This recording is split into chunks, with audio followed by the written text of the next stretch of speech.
Hello les ambitieuses et les indépendantes, comment ça va aujourd'hui? Moi ça va super. Alors aujourd'hui, pas comment non, pour avoir une entreprise à succès, adapte-toi. Ok? C'est de ça que j'ai envie de te parler. Alors moi, je me présente, c'est Dominique Touré, je suis money coach.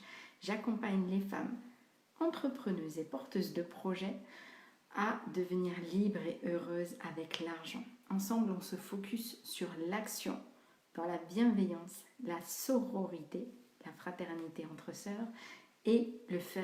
Parce que pour moi, si on ne s'amuse pas, ça ne sert à rien. Donc voilà qui je suis. Alors écoute, aujourd'hui, j'avais envie de te parler de ça parce que il y a 2 jours, j'ai entendu qu'on a découvert une nouvelle espèce. On a découvert une nouvelle espèce, tu vois, il y avait l'Homo erectus, l'Homo sapiens, etc. On a découvert l'Homo, je ne sais plus quoi, qui a un très joli nom d'ailleurs, mais que j'ai oublié. On a découvert dans une grotte aux Philippines, tu vois, et il a 53 000 d'années, un truc comme ça.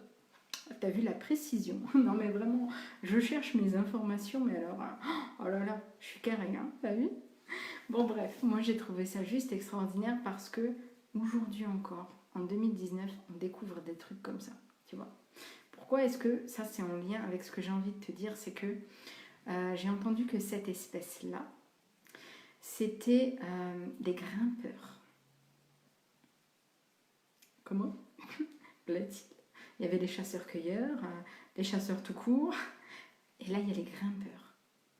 Et là je me suis dit, waouh, c'est juste génial, énormissime, monumental. Pourquoi? Parce que j'imagine que eux dans leur région, c'était des montagnes et que du coup, pour pouvoir franchir ces montagnes, ils ont dû s'adapter et devenir des grimpeurs. Tu vois? Ils ne sont pas devenus des marcheurs, ils ne sont pas devenus des runners, des coureurs, etc. Ils sont devenus des grimpeurs. Pourquoi? Parce qu'ils se sont adaptés à leur environnement. Entreprise à succès, adapte-toi à ton environnement, adapte-toi à ton marché, adapte-toi à ta cible, adapte-toi à tes clientes. Tu vois, cette semaine, j'ai écouté un superbe... Oh, excuse-moi, je ne vais pas de me gratouiller. Il y a quelque chose qui va se passer. Je le sens. Je vais attirer l'argent. Ça me chatouille de partout. J'ai écouté un superbe podcast d'Aline de The Bee Boost où elle parlait, je crois que c'était des tarifs, comment fixer ses tarifs. Et attends, qu'est-ce qu'elle disait? Parce que là, je suis en train de penser à mon visage qui me chatouille de partout. Et donc, Aline, dans son podcast, reviens-moi. Aline, dans son podcast, elle disait que le secret pour avoir une entreprise qui marche, et je la rejoins là-dessus, c'est que faut t'adapter. Elle, si tu veux, elle voulait parler de business, d'entrepreneuriat, etc., etc., mais pas d'administratif. Sauf que tout ce qu'on lui a demandé, c'était de l'administratif. Bon, peut-être pas tout ce qu'on lui a demandé, mais en principe, voilà, de manière principale, ça revenait. Oh, s'il te plaît, passe-moi des astuces et tout ça, parce que qu'est-ce que c'est chiant, l'administratif, je sais pas comment il faut faire, etc. J'ai besoin d'infos. Elle s'est adaptée à sa cible. Qu'est-ce qui se passe? Elle cartonne. Ça marche à fond. Son bise, il tourne super bien. D'ailleurs, je te salue, Aline, je te fais plein de gros bisous. Et donc, voilà, adapte-toi. Et il y a cette référence-là que j'aime énormément dans le livre d'Olivier Roland. Tout le monde n'a pas eu la chance de rater ses études. Il reprend véritablement les chiffres.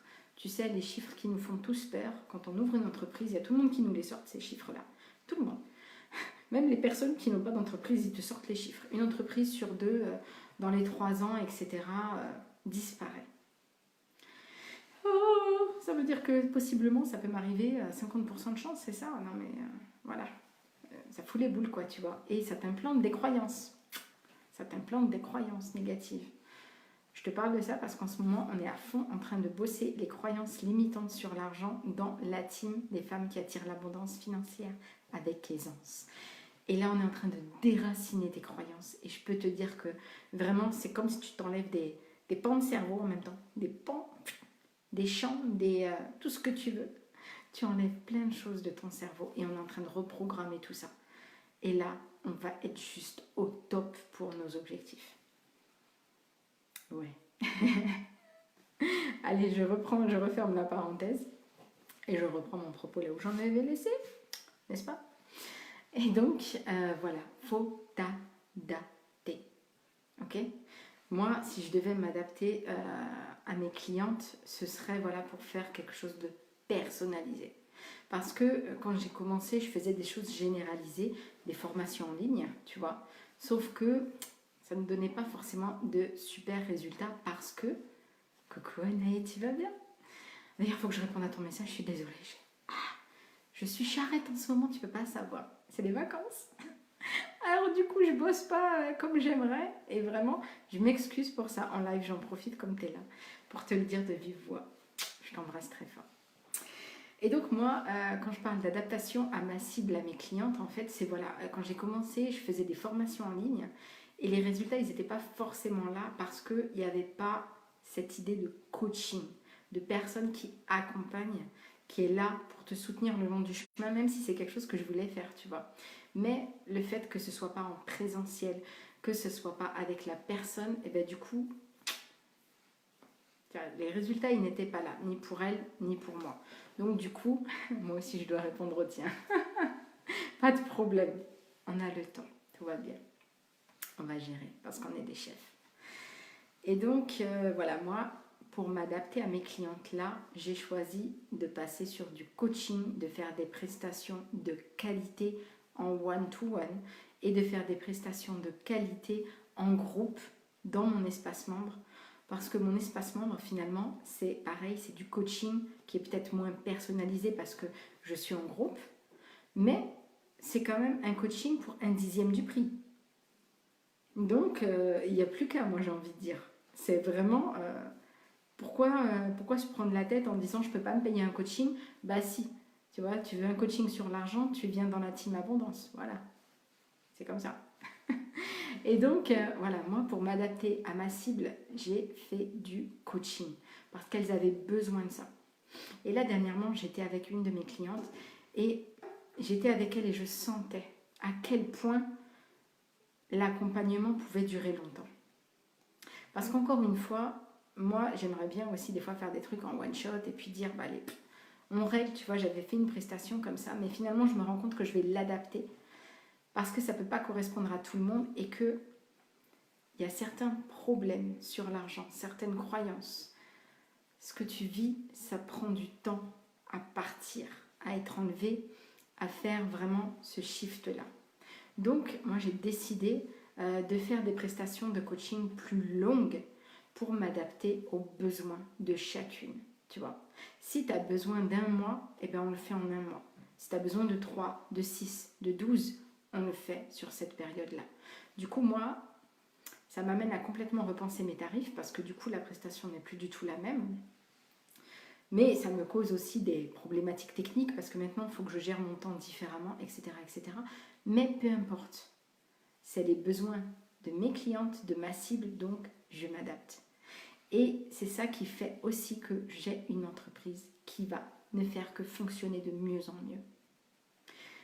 S'adapter, c'est vrai que c'est la clé, on l'oublie souvent. Oui, parce que le problème, comme tu le dis bien Anaïs, c'est que on est tout foufou, tu vois, quand on est entrepreneur, on est content, on sait que ce qu'on fait, on est waouh, c'est notre passion, on est super, waouh, c'est génial et tout ce que je fais, c'est de la qualité. Ouais, toi tu le sais, comme tu me le dis souvent, ouais, on sait que ce qu'on fait c'est bon et tout ça, donc t'es dans ton feu, etc., etc. Mais est-ce que c'est ce qui correspond exactement aux besoins de la personne qui se trouve en face de toi?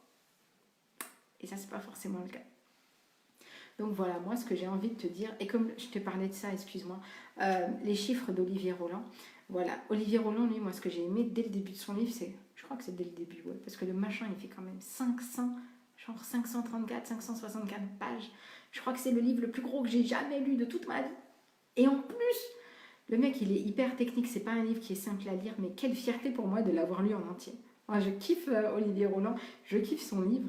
Et franchement, je suis super fière de l'avoir lu jusqu'au bout parce que ça en valait vraiment la peine. Il te donne... ouais, vas-y ma belle. Il te donne vraiment, vraiment des super techniques. Moi aussi, je t'embrasse.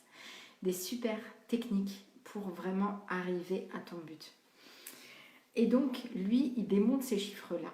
Parce que, voilà, nous, ce qu'on nous apprend en tant que porteur de projet, c'est que voilà, tu as une entreprise sur 2 qui se casse la gueule au bout de 3 ans. Sauf que lui, il reprend les chiffres et il te dit, faut nuancer un peu tout ça. Parce que j'ai plus les chiffres en tête, parce que tu as vu, moi je suis hyper précise. Non, je ne suis pas précise. Et du coup, j'ai plus les chiffres en tête, j'ai pas le livre sous les yeux, mais peu importe. Si tu veux le lire, tu vas le trouver et tu vas réussir à le lire.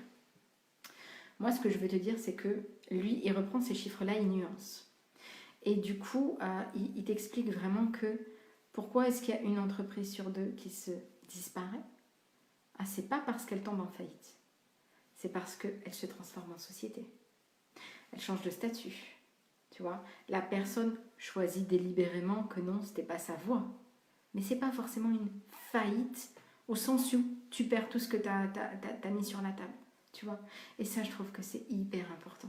Parce que les gens qui nous donnent ces chiffres-là, ils ont une vraie responsabilité envers nous parce que nous aussi, on a envie de les croire. Tu vois. Et c'est pour ça que je te parle vraiment d'implantation de croyances parce que c'est des chiffres, ok. C'est pas simple de vérifier à chaque fois les sources. C'est pas simple, là je te dis pas, ouais attends, on te donne des chiffres sur l'entrepreneuriat, va vérifier, etc. Ouais, t'as les chiffres de l'INSEE, c'est imbuvable ces trucs-là. Donc je te dis pas d'aller vérifier toutes tes sources. Mais renseigne-toi un minimum. Mais c'est vrai que lui déjà, ce qu'il dit là, ça déculpabilise énormément les entrepreneurs. Moi franchement, j'ai juste adoré parce que d'un coup, tu culpabilises plus en te disant, j'ai une chance sur 2 de tout perdre. Tu vois, d'un coup, tu te dis non. C'est un changement de statut, c'est un choix volontaire, c'est, tu sais, des activités secondaires parce qu'en tant qu'entrepreneur, à l'époque on appelait encore ça comme ça, tu avais le choix de faire une activité secondaire, d'ailleurs tu l'as toujours en tant que micro-entrepreneur, de faire une activité secondaire et à un moment donné, toi tu es peut-être salarié et tu as une micro-entreprise. Mais peut-être que tu veux rester salarié, que ça c'était juste un complément de revenu, tu vois. Donc ces chiffres-là, ils ne reflètent pas l'échec des entrepreneurs. Le truc des un entrepreneur sur 2 fait disparaître sa boîte au bout de 3 ans, ok, pourquoi? Donc vraiment, c'est ça le fond du fond. Et encore une fois, quand tu t'adaptes à ta situation change. Donc, celui qui était micro-entrepreneur et qui est passé en société, qu'est-ce que ça veut dire?